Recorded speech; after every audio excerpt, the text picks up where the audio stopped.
Created by Daniel Zarozek, Detective Forst starring Boris Sig in the lead role is finally released on Netflix. As the suspense thriller releases on the streaming platform, we thought this would be the perfect time to discuss what to expect from the second season of the series so that you can have the best viewing experience. A spoiler warning is in order as we will be discussing essential plot points and character details from the show. So if you haven't been able to catch up with the series yet, maybe you should pause the video and get back to watching it on Netflix. But if you are done watching it already, kindly follow us through this video. And yeah, while you're at it, please like the video and subscribe to our channel, it helps us a lot. Thank you, and let's move on to how the show ended.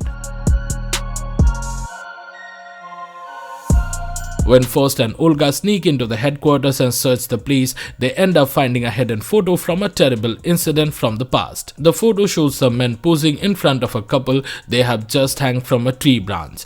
This photo becomes extremely important to Detective Forst's case, as it is soon revealed that the three victims murdered by the serial killer were all descendants of the men who had taken part in the gruesome atrocity in the photo. The photo was taken during the dangerous time of the Second World War, which historically affected Poland greatly. Although the Gorals and others living in the region were primarily opposed to the Nazis, some began working as collaborators for the fascist regime and continued to harass and kill the local population. The photo actually shows such a group which mercilessly kidnapped and killed the couple, even making fun of their misery. As the show progresses, it is revealed that the leader of this group, a rich man named Leon Lowatovsky, is still alive, as so obviously becomes the next victim of the serial killer, who is surely hunting for Nazi collaborators from history. But the question still remains as to why these collaborators were killed only now, so many years after the incident. The answer to this question is revealed when Forst discovers that a woman named Helina is involved in the murders. During the past Goral persecution,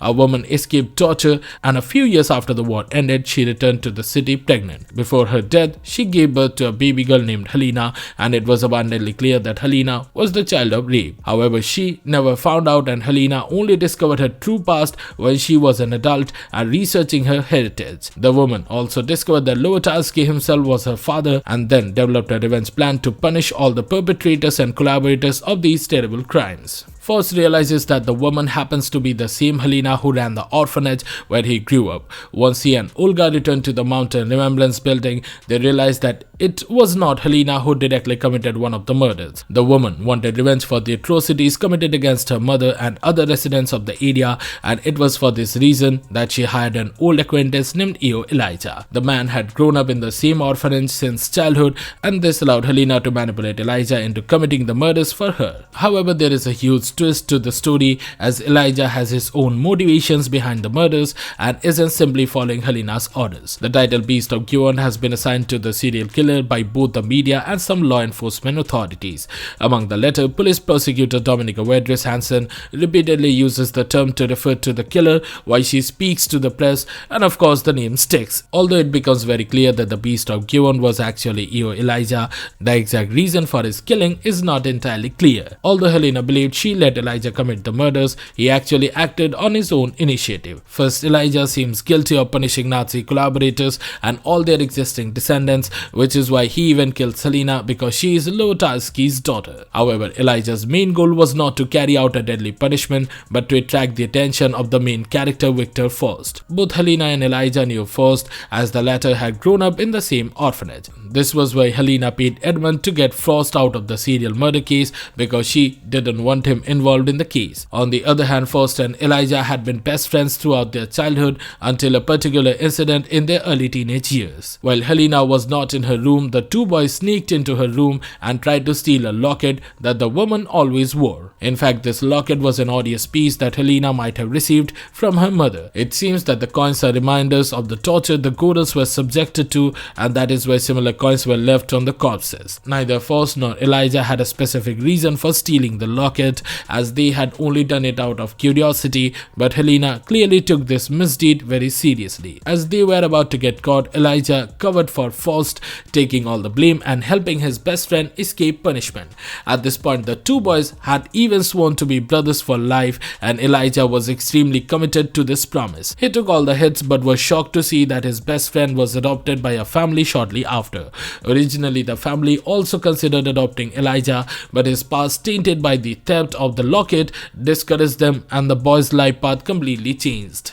While the protagonist was adopted by the Forst family and grew up to become a detective, EO Elijah grew up with a strong sense of vengeance within him to find the brother he once made and punish him for his betrayal. But Elijah also has a different identity in the context of the series, since he is in reality George, the husband of prosecutor Dominica. When Forst has a modern sketch of his friend made and sent to Dominica's office, the wife does her best to protect her husband and places the blame on Victor Forst, who becomes the main suspect in the case for a while. At the end of the series, Elijah takes Agatha hostage and threatens to kill her to attract the detective. This is exactly what happens when Forst desperately searches for the cabin where the attacker tortured and killed his victims. However, the detective arrives too late to save Agatha and the young woman is already dead.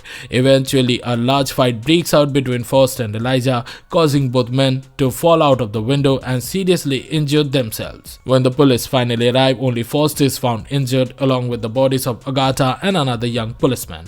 The detective fears that the killer must have gone over to the house of Nina, his most trusted colleague, with whom he had also left Olga at the time. Forst and Olga had now become lovers, and so the man rushed to the place only to find it empty.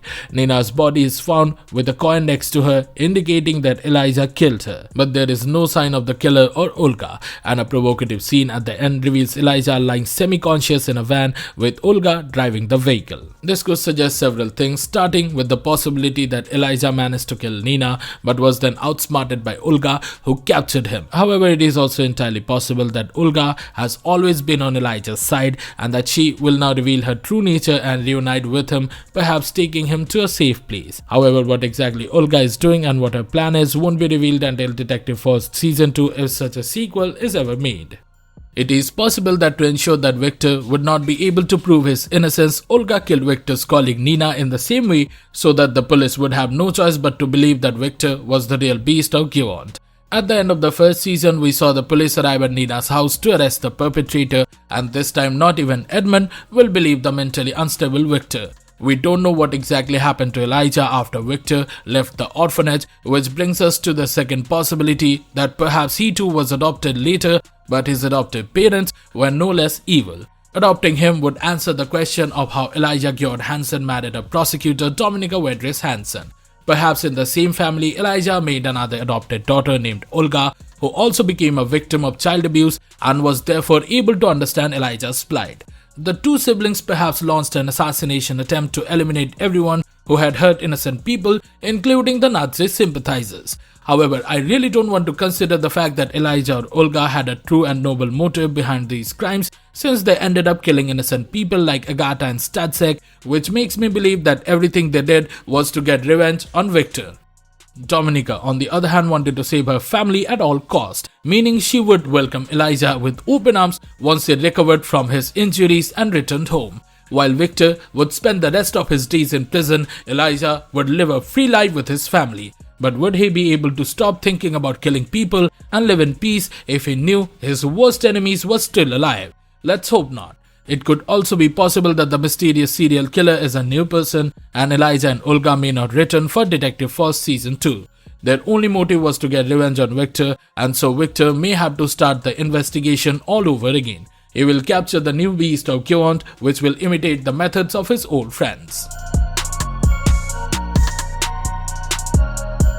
The show is a new polished crime series on Netflix based on a series of popular novels about the titular detective Victor Forst by Remigius Mroz. As the name suggests, the series shows police officer Victor Forst caught in the middle of a series of sinister murders in the Tatra Mountains, with the deaths increasingly linked to a horrific personal and historical past. Although it's a bit shorter than it should have been, Detective Forst is a decent watch, mainly due to the visual scenery, the performances and shiny production value.